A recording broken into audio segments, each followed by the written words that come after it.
उत्तराखंड और मैं हूं आपके साथ आयुषी गुप्ता। बुलेटिन की शुरुआत करेंगे इस वक्त की हेडलाइंस के साथ। मुख्यमंत्री पुष्कर सिंह धामी ने किया आपदाग्रस्त इलाकों का निरीक्षण। खटीमा, भिकियासैंण, नैनीताल जिले के रामगढ़ इलाके का जाना हाल। प्रशासन को दिए प्रभावितों की मदद के निर्देश। मृतकों के परिजनों को 4-4 लाख रुपए की मदद का ऐलान।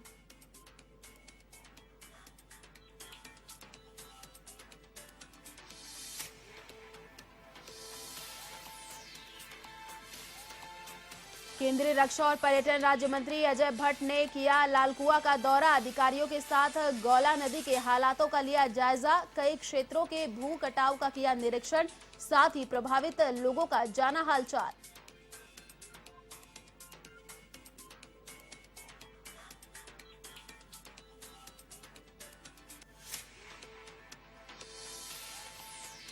उत्तराखंड में बारिश से तबाही के बाद आज राहत। देहरादून में मौसम साफ तो नदियों का जलस्तर हुआ कम।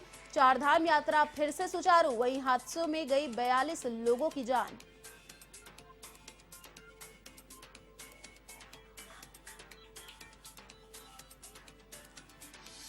लगातार 3 दिन की बारिश से उत्तराखंड में बिजली व्यवस्था ठप। अल्मोड़ा जनपद में पिछले 72 घंटों से ग्रामीण परेशान। सभी सरकारी और गैर सरकारी कार्य पूरी तरह ठप। बैंकों के एटीएम भी पूरी तरह बंद।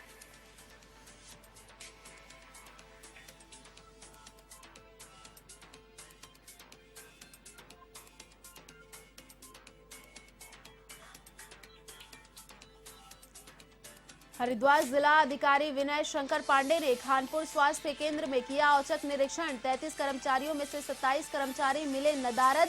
जिलाधिकारी ने 27 कर्मचारियों के सस्पेंड करने की कही बात।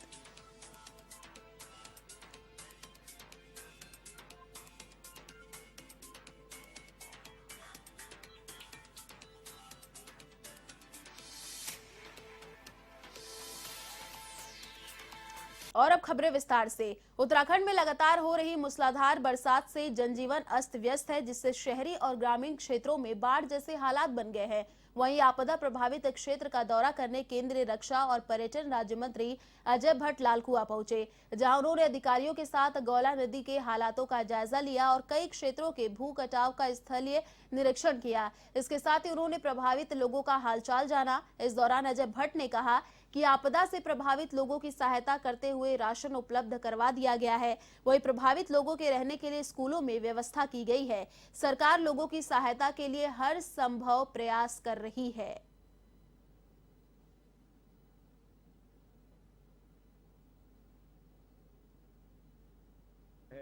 गौला पुल जो है वो टूटा हुआ है। भुजिया घाट में रोड बिल्कुल दरक गई है। सूर्या गांव में सारा गांव नीचे को आने लगा है और दोगड़ा है, जंतवाल गांव है और ऐसे ही आपका लमजाला है। तो इस तरह से जगह जगह मैं देख के आ रहा हूं। अभी मैं बिंदु खत्ता में आया हूं। बिंदु खत्ता में आप देख रहे हैं कि ये सामने बिल्कुल इधर गौला नदी है और ये जो मकान किनारे के थे, लोग तोड़ रहे हैं मकानों को। ईंट मिल जाए या उसका कोई चीज़ें बच जाए ताकि वो कहीं और जगह मकान लगाएंगे।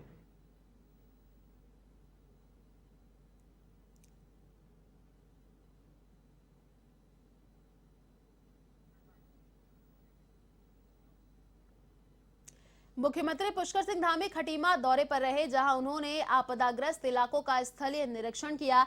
सीएम धामी ने खटीमा, भिकियासैंण, नैनीताल जिले के रामगढ़ इलाके का दौरा किया। इस दौरान सीएम ने कहा कि पानी का जलस्तर धीरे धीरे कम हो रहा है। प्रदेश में बड़ा नुकसान भी हुआ है और अभी तक 42 लोगों के मरने की पुष्टि हुई है और कई लोग अभी भी लापता हैं।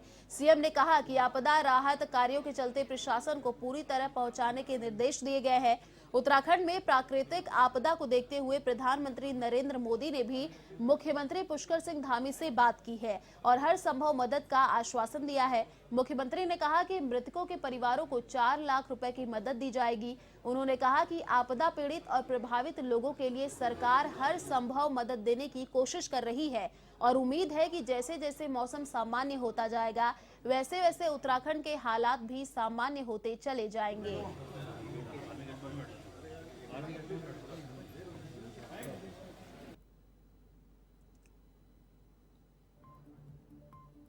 पिछले दिनों जो अतिवृष्टि हुई है उससे बहुत नुकसान हो गया है।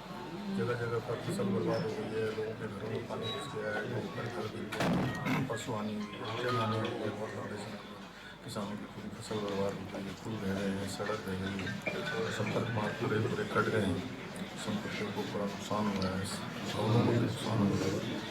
और उसमें मैं स्वयं स्थलीय निरीक्षण कर रहा हूँ, जगह जगह मैं जा रहा हूँ, जो आपदा पीड़ित हैं उनसे स्वयं मिल रहा हूँ और हर संभव जो भी सहायता है उसको करने के लिए सरकार के सारे अधिकारियों को सबको निर्देशित कर रहे हैं, सभी को काम पर लगाया गया है। और इसलिए बाजपुर के चीनी मिल गेस्ट हाउस में कैबिनेट मंत्री अरविंद पांडे ने बारिश से हुए नुकसान का जायजा लेने के लिए अधिकारियों के साथ बैठक की। इस दौरान उन्होंने अधिकारियों को निरीक्षण कर रिपोर्ट बनाकर जल्द शासन को उपलब्ध कराने के निर्देश दिए। इस दौरान अरविंद पांडे ने कहा कि लगातार हुई बारिश से लोगों के नुकसान के साथ जनहानि भी हुई है, लेकिन प्रशासन ने तत्परता से उसे बचाया है। आपको बता दें, उन्होंने कहा कि लोगों के घरों और दुकानों के साथ साथ किसानों के हुए नुकसान का जायजा लेने के लिए अधिकारियों को निर्देश दिए गए हैं, जिससे सरकार द्वारा लोगों को मदद पहुंचाने का कार्य किया जा सके। निश्चित ही ये बहुत बड़ी आपदा थी। नीचे से लेकर पहाड़ तक सब जगह बेइंतहा बारिश हुई है। पूरा प्रदेश हमारा प्रभावित हुआ है। प्रदेश के अंदर जनहानि भी हुई है, लेकिन बावजूद हमारी सरकार ने बहुत मजबूती से प्रत्येक क्षेत्र में जनहानि ज़्यादा ना हो बचाव के काम किए हैं। लोग जो अपने घरों में फंस गए थे, हमारी एनडीआरएफ की टीम ने पूरे प्रदेश के अंदर मैदान से लेकर पहाड़ तक रेस्क्यू करके अनेकों जिंदगियों को बचाने का काम किया है। और इस विषम परिस्थितियों में सरकार ने हर क्षेत्र पे प्रत्येक विभाग के अधिकारियों को एक्टिवेट किया। और मैं खुशी तो नहीं कह सकता, लेकिन जनहानि बहुत हो सकती थी, लेकिन हमारे सभी विभागों के अधिकारी कर्मचारी एक्टिव रहे। इस नाते जनहानि होने से बचाया गया है। खबर सल्ट से, जहां पहाड़ों में हो रही भारी बारिश ने जनजीवन अस्त व्यस्त कर दिया है। जगह जगह संपर्क मार्ग पर मलबा आने से मार्ग बंद हो गए हैं। तो वहीं अल्मोड़ा जिले के विकास खंड सल्ट क्षेत्र में सल्ट मरचूला हाईवे पर लैंडस्लाइड से रोड पर यातायात बाधित हो गया है। सूचना पर तत्काल मौके पर पहुंचकर आपदा इक्विपमेंट वुड कटर जेसीबी की सहायता से रोड को चालू कराया गया।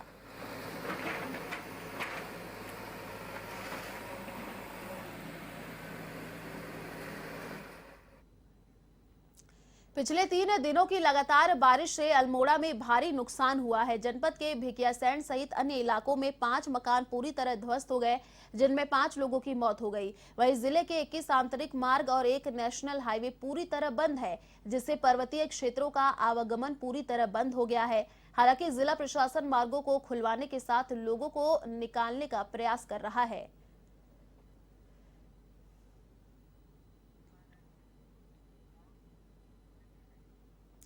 प्रदेश में 3 दिन की बारिश से जगह जगह भूस्खलन से भारी नुकसान हुआ है। वहीं अल्मोड़ा के ग्रामीण क्षेत्रों में पिछले 72 घंटों से बिजली की आपूर्ति ठप है, जिससे सरकारी और गैर सरकारी कार्य पूरी तरह ठप पड़े हैं। बैंकों के एटीएम पूरी तरह बंद होने से लोगों को भारी कठिनाइयों से गुजरना पड़ रहा है।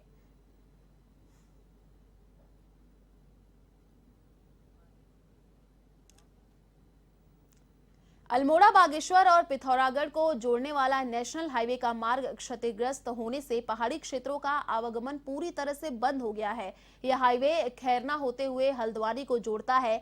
साथ ही यह लाइफ लाइन कहे जाने वाला मार्ग है। यहां आवागमन थमने से कई मालवाहक वाहन में फंसे हुए हैं। इससे अल्मोड़ा, बागेश्वर, पिथौरागढ़ की खाद्य आपूर्ति पूरी तरह बंद हो गई है। पिछले 3 दिनों से सब्जी और आवश्यक सामग्री नहीं पहुंचने से आम आदमी परेशान है।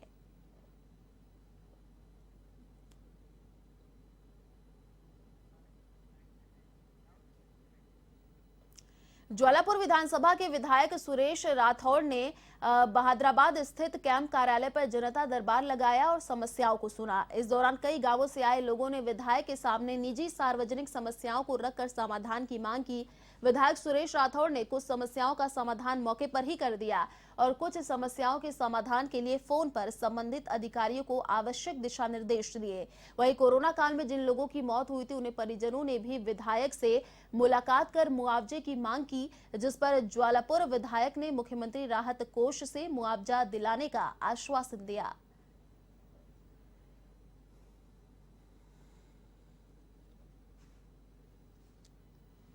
मुख्यमंत्री जी का निर्देश है कि सभी लोग अपने अपने क्षेत्रों में रहकर सभी लोगों की समस्याओं का निदान करें। आज देश के अंदर जो स्थिति है या उत्तराखंड के अंदर जो आपदा आई है, माननीय मुख्यमंत्री आपदा को दूर करने के लिए कल से एक वृहद दौरे के ऊपर हैं। यहाँ क्षेत्र के लोग जो मिलने के लिए आए हैं, हमने विकास कार्यों की समीक्षा के साथ साथ उनको जो भी सुख सुविधाएँ दे सकते थे उस पर जोर दिया है। आज सड़क का जो जाल सा बिछा है, हमने विकास की दृष्टि से जो काम किए हैं वो हम एक उसके ऊपर पुस्तिका जारी कर रहे हैं। बहुत सारे लोग जो विरोधी ग्रुप के लोग होते हैं, गुट के लोग होते हैं, वो जो कुप्रचार करते हैं ताकि उनके मुंह के ऊपर ये तमाचा लगे कि हमने 2017 से लेकर अब तक अपने जो मैनिफेस्टो था, जो हमने जनता से वायदे किए थे, उन जनता के वायदों को 95% पूरा करने के साथ साथ उससे आगे बढ़कर चले गए हैं। जैसे हमारा बुग्गावाला के अंदर स्टेडियम का काम नहीं था, उस स्टेडियम। हल्द्वानी में जनता कैबिनेट पार्टी के केंद्रीय अध्यक्ष भावना पांडे ने स्वर्गीय एनडी तिवारी की जयंती और पुण्यतिथि पर कांग्रेस के पूर्व मुख्यमंत्री हरीश रावत पर निशाना साधा है, जहां उन्होंने हरीश रावत को एनडी तिवारी का गुनाहगार बताया। भावना पांडे का कहना है कि मुख्यमंत्री पुष्कर सिंह धामी भी उनके नाम पर घोषणाएं करके अब स्वर्गीय एनडी तिवारी के भतीजा बनने का काम कर रहे हैं। उनका कहना है कि चुनावी वर्ष में दोनों दल उनके नाम को लेकर राजनीति करने में लगे हुए हैं।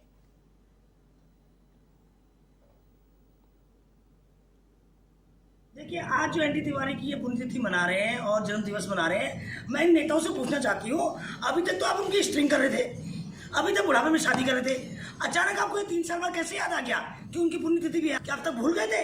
ये सिर्फ चुनावी जुमला अब नहीं चलने वाला। ये जनता को बेवकूफ आपने बहुत बना दिया। 6 महीने पहले, चुनाव से 6 महीने पहले अब ये चुनावी जुमले नहीं चलेंगे।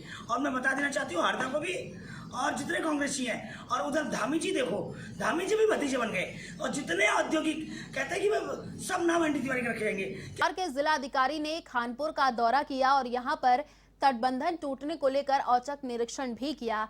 तटबंध से वापस लौटते समय जिलाधिकारी विनय शंकर पांडे ने सामुदायिक स्वास्थ्य केंद्र खानपुर का औचक निरीक्षण किया। इस दौरान जिलाधिकारी को सामुदायिक स्वास्थ्य केंद्र में तैनात 33 कर्मचारियों में से 27 कर्मचारी नदारद मिले। इतनी बड़ी संख्या में कर्मचारियों के नदारद होने को लेकर जिलाधिकारी भड़क गए। उन्होंने तत्काल ही 27 कर्मचारियों के सस्पेंड करने के निर्देश दिए। जिलाधिकारी ने सामुदायिक स्वास्थ्य केंद्र के रिकॉर्ड अपने कब्जे में लिए और लक्सर उप जिलाधिकारी वैभव गुप्ता को सभी के खिलाफ रिपोर्ट बनाकर भेजने के निर्देश जारी किए। इधर जिलाधिकारी की ओर से की गई बड़ी कार्रवाई से स्वास्थ्य विभाग में हड़कंप मच गया। खानपुर स्वास्थ्य विभाग की लापरवाही सामने आते ही जिलाधिकारी ने तत्काल कार्रवाई के निर्देश जारी किए हैं। जिलाधिकारी ने स्वयं ही उपस्थिति रजिस्टर से लेकर दवाई वितरण रजिस्टर और अन्य कागजात की जांच की। सामुदायिक स्वास्थ्य केंद्र की जांच के बाद जिला अधिकारी विनय शंकर पांडे बेहद असंतुष्ट नजर आए।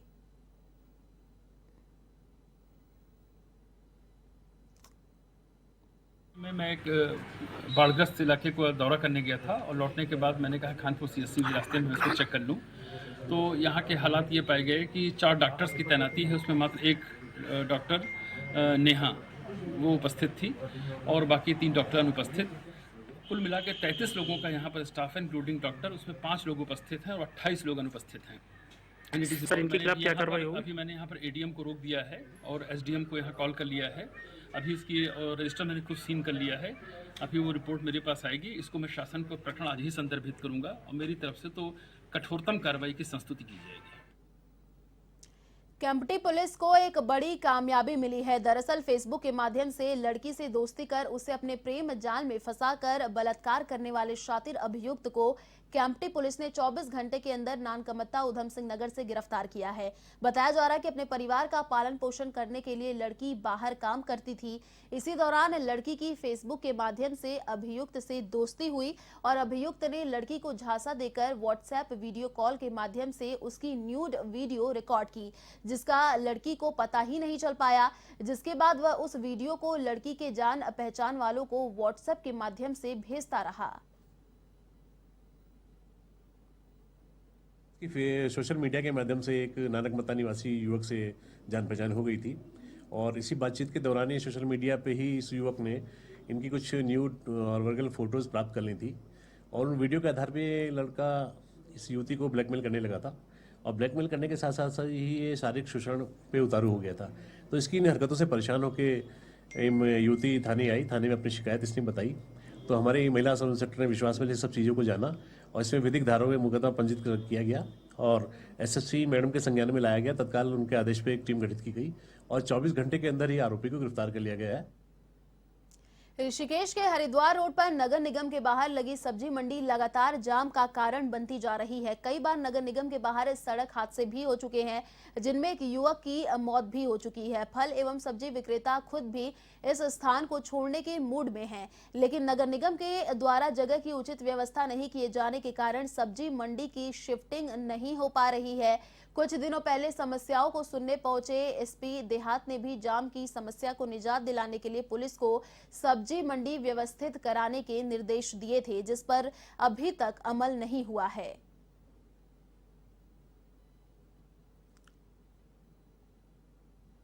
हमें कोरोना काल में यहाँ शिफ्ट किया गया था और इन्होंने कहा था कोरोना काल जब था तब तक आप यहाँ रह लो, क्योंकि भीड़ भाड़ की स्थिति थी।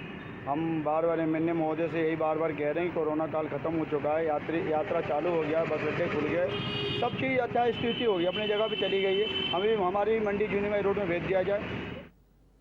काफ़ी दिखते हैं, आए दिन एक्सीडेंट भी होते रहते हैं और काफ़ी एक्सीडेंट हो चुके हैं, जो 1, 2, 3 मौत भी हो चुकी हैं, जिसका प्रशासन को बार बार संज्ञान करवाया गया है। यहाँ के मंडी वालों ने भी बार बार ये कोशिशें की गई हैं कि हमारी यहाँ से हटाया जाए, वहीं पे स्थापित किया जाए। प्रशासन इसकी गौर नहीं कर रहा है, न कि ये समझ ले रहा है। जसपुर में पूर्व योजना उपाध्यक्ष विनय रोहिला के अथक प्रयास के चलते आचार्य तुलसी महाप्रज्ञ चल चिकित्सालय का संचालन शुरू हुआ। इस एम्बुलेंस का संचालन तेरापंथ प्रोफेशनल फोरम की तरफ से किया जा रहा है। इस एम्बुलेंस के अंदर ही 7 लोगों की टीम है और उचित मात्रा में दवाई भी उपलब्ध है। संस्था के सीनियर मैनेजर कमलेश भाटी ने बताया कि 2012 में इस एम्बुलेंस का शुभारंभ हुआ है। पूरे भारत में संस्था की एक ही चल चिकित्सालय यानी एम्बुलेंस है, जो अब तक 21 राज्यों में 2 लाख लोगों को सेवाएं दे चुकी है।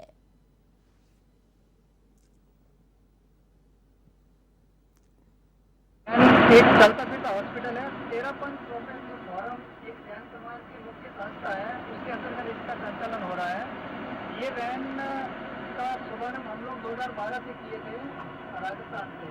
अभी ये हमारे जो जैन धर्म के आचार्य महाश्रवण जी है, उनकी यात्रा के साथ लगभग 21 राज्यों में घूम चुके हैं। हमारे जो जैन गुरु आचार्य महाश्रवण जी है, उनके अहिंसा यात्रा करके चलता है। उसके बाद ये पूरा जहाँ जहाँ गुरुदेव जाते हैं वहाँ पे ये पूरा साथ में चलती है और वहाँ पे गांव-गांव, शहर लोगों की चिकित्सा करती है।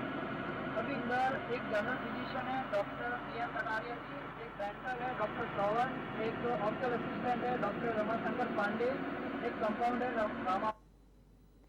फिलहाल इस बुलेटिन में इतना ही। देश और दुनिया की तमाम बड़ी खबरों के लिए देखते रहिए A1 TV। नमस्कार।